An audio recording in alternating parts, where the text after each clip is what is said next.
দেখুন বন্ধুরা, মিশা সওদাগর ভাই রামিসাকে নিয়ে কি বললেন, ভিডিওটা একটু দেখে যান।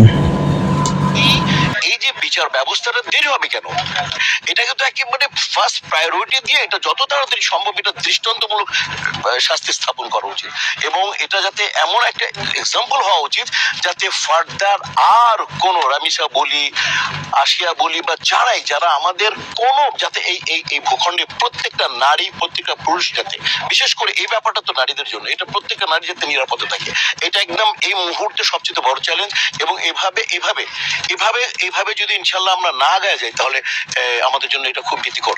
এবার রামিসার ব্যাপারটা এত মর্মান্তিক, এত সবগুলোই মর্মান্তিক। একটা মেয়েকে যখন তার সম্ভ্রম হানি করা হয় তাহলে ওই মেয়ে যেন ওই পরিবার জানে আর পুরো নারী জাত জানে কত বড় এটা অপমর্যাদা কর, এটা একটা ঘটনা। অতএব এটা এটা এটা আমরা সবার যে এক নিয়ম চাই, কোনো ব্যাপারে কোনো কনসিডার না, কোনোভাবে কোনো কনসিডার না। এই কোনো ব্যাপারে মিডিয়ার লোকরা যখন সরব থাকে তখন মেহরুন্নেসা আমি দেখেছি এভাবে। আপনারা যখন সরব থাকবেন ইনশাআল্লাহ, তো এবার তো দেশবাসী সরব, আপনাদের সাথে সবাই আমরা সরব যে স্টপ, উই ওয়ান্ট জাস্টিস, যে কোনো ভাবে হোক। দোয়া করবেন।